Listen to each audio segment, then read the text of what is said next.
My blogcast this week is, are you really over the hill? Hey, listen, you had a great career. You were respected and revered.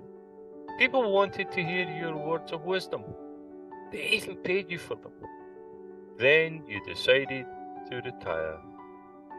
Oops. Suddenly, now you're stupid. Who cares what you say or even think? You are past it. The business world wants young blood with new and fresh ideas. The fact that those ideas tend to be stupid and not achievable is irrelevant. The only requirement is youth.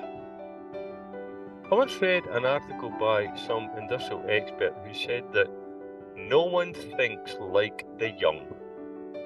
Say what? I think he could be right. No one thinks like the young. I'm not knocking the young. I was young myself once after all. And boy, did I have some great ideas and suggestions. I was full of them. In fact, some might say I was full of it. So keep offering new ideas if you are young, but please, please, please don't override your elders. They just might have more and better experiences than you. They weathered the storms of high inflation, recessions, high unemployment, global competition, civil unrest, and much more. They had no choice but to fight through those days, weeks, and sometimes years of adversity. No one wants to go back there, no one, especially the oldsters. But it was a learning experience like no other. It was not a path we chose, it was thrust upon us. We had no option but to ride the waves. And as much as we complained and criticised, regrettably our opinions about how those things should be done better fell on deaf ears. As we came out the other side, were we better people? Probably not, but we had survived. And that was an achievement back then. Maybe we were brought up in a home that didn't have much money, could barely afford the rent or groceries. Maybe we didn't get new shoes every winter.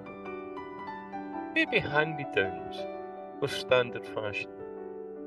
Maybe we had to walk to school, then walk to our first job. Maybe we had to climb the employment ladder slowly. No rapid escalations in those days.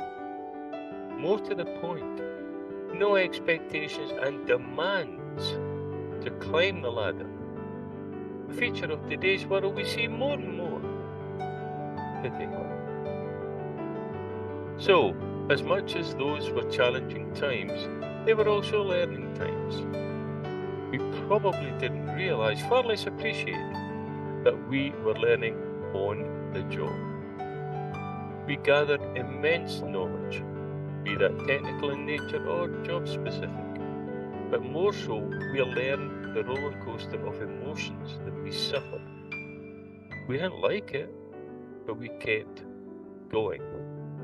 So when we got older, perhaps even into our retirement years, we held on to those feelings and psychological ups and downs. And now, in your later years, if you think such observations are dated and pointless, think back to some of the bad times you experienced and how you muddled through. Don't forget or deny your emotional concerns and worries. So bring those experiences to the younger generations today.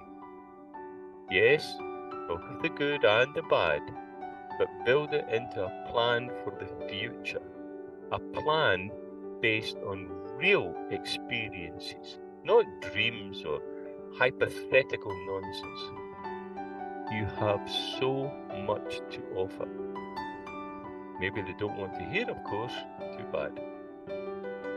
They will find out for themselves, and in years to come, they will be telling the next generations behind them about how they had to really suffer with only one cell phone. Tick tock.